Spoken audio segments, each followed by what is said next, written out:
Entrepreneur हैं, आपने एक बिजनेस शुरू किया, स्टैब्लिश भी कर लिया, अब आप उसको स्केल करने की सोच रहे हैं, तो आप में वो कैपेबिलिटी पोटेंशियल है सीईओ बनने का, क्या आप इतना बड़ा बिजनेस जब आप स्केल करने में तो संभाल पाएंगे? देखो, इस चीज को गेज करने की बहुत सारी पैरामीटर्स होते हैं। सबसे पहला कि जब आपने वो टीम कोर टीम बनाई, जब आप वो बिजनेस स्टैब्लिश कर रहे थे, अब वो अच्छा खासा हो गया है, लेकिन अब आप उसे स्केल करने की सोच रहे हो, वो जो कोर टीम थी वो आपके नोन वंस की थी, क्या वो परफॉर्म कर रहे हैं जितना वो पेपर्स पे काबिल दिखते थे? वो काबिलियत वो अपनी परफॉर्मेंस में शो कर रहे हैं, नहीं शो कर रहे हैं? और अगर नहीं तो क्या आप उन्हें फायर कर सकते हैं? अगर हाँ कर सकते हैं तो पहली जो एलिजिबिलिटी क्राइटेरिया है एक सीईओ बनने का एक बड़े फर्म का, आप फुलफिल कर देते हैं। क्योंकि जहां आप छोटे कंपनी में हैं, बिजनेस में हैं, थोड़ा बहुत रिश्तेदारी चल जाती है, लेकिन जहां आप स्केल होने का सोच रहे हैं तो रिश्तेदारियां नहीं चलती हैं। अगर वो बंदा परफॉर्म नहीं कर रहा है, मान लीजिए अगर वो बंदा मैनेजर है, तो आप उसके ऊपर के एरिया सेल्स मैनेजर से पूछेंगे कि बंदा कैसे परफॉर्म कर रहा है। वहां से भी आपको पता चला कि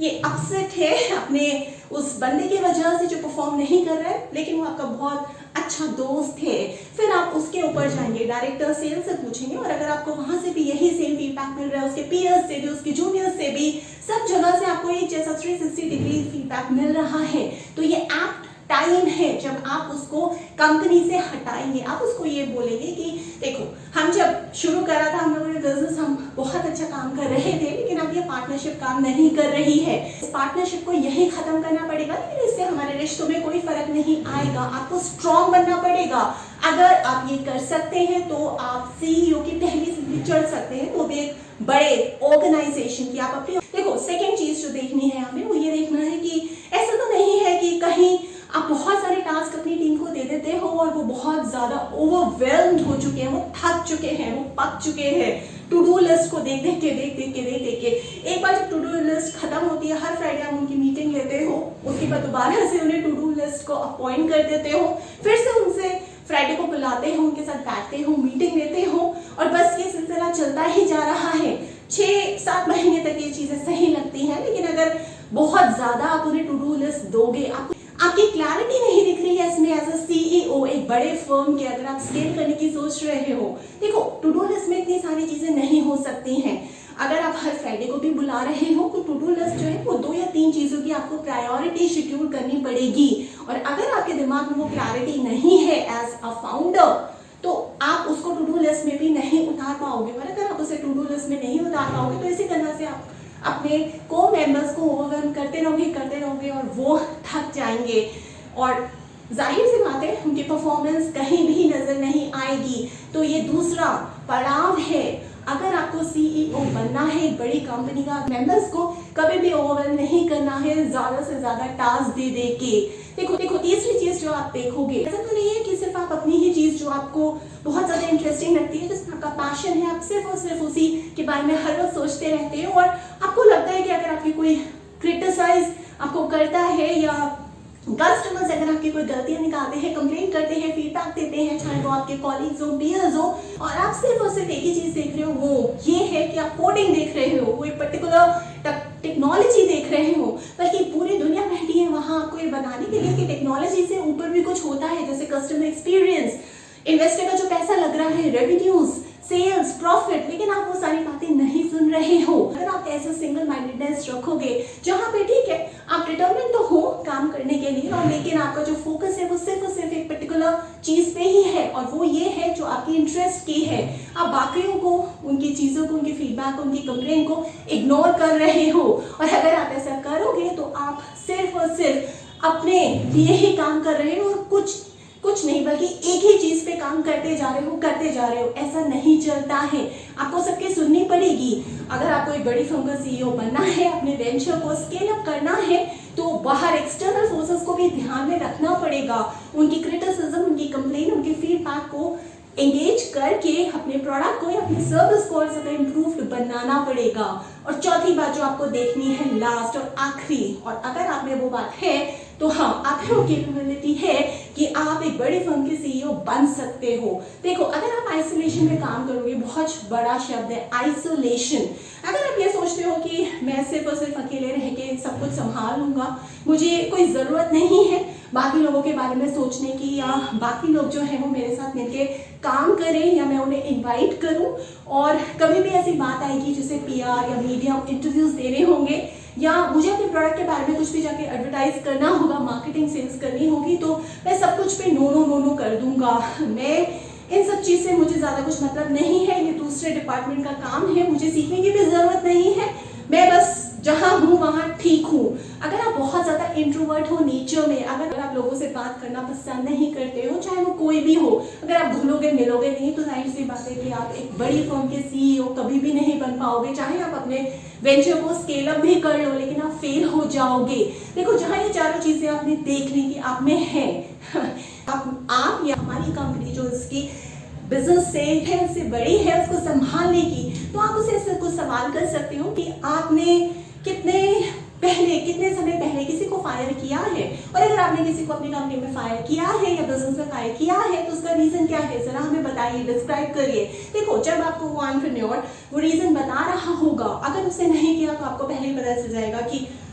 कितने महीनों से नहीं किया, वो सारी बातें आपको बता देगा। और अगर काफी महीनों से आपको वो गैप दिखता है जो पॉसिबल नहीं है, तो इसका ये मतलब है कि वो अभी भी कुछ खास लोगों को अपने साथ रखे हुए हैं। और डिस्क्रिप्शन में वो ये भी बता देगा आपको कि वो मेरा बहुत खास है, वो इतना परफॉर्म नहीं करता, बट स्टिल मैंने उसे रखा हुआ है। तो उससे आपको बहुत ज़्यादा क्लैरिटी मिल जाएगी पिक्चर की कि क्या ये खास लोगों को अगर वो परफॉर्म नहीं करते हैं तो भी रखता है या फायर कर देता है। दूसरा सवाल जो आप इससे कर सकते हो, ये कर सकते हो कि अगर हम आपको अपनी कंपनी का सीईओ बनाते हैं, इस बड़ी ऑर्गेनाइजेशन का,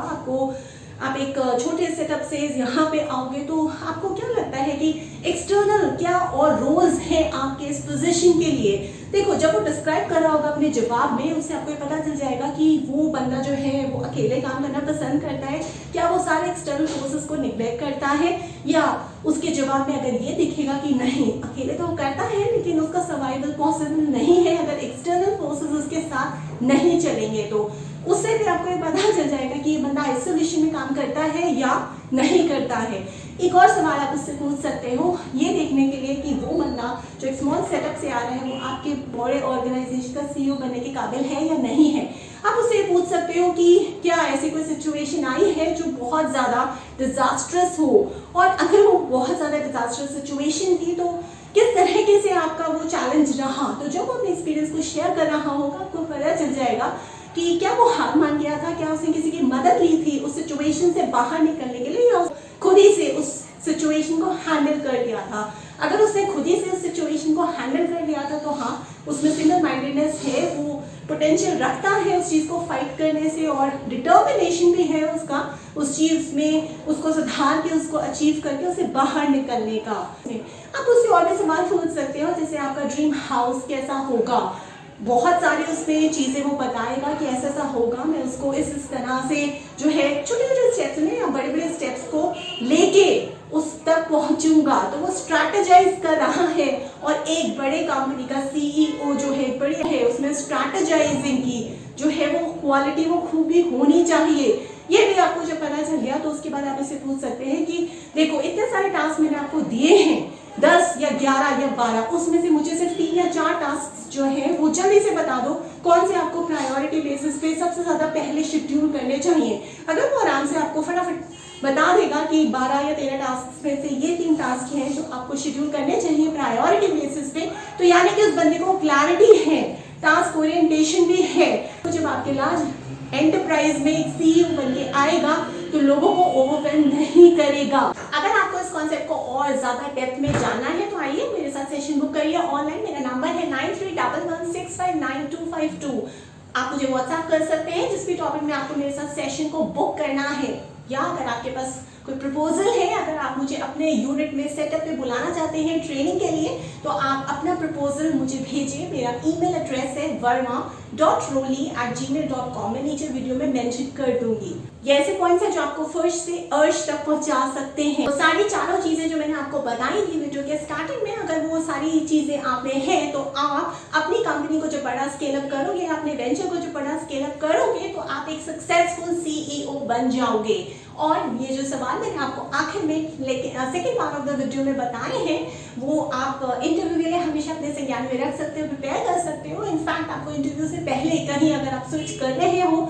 अपने वेंचर को छोड़ के जाना चाहते हो, और अगर नहीं जाना चाहते तो आपको खुद को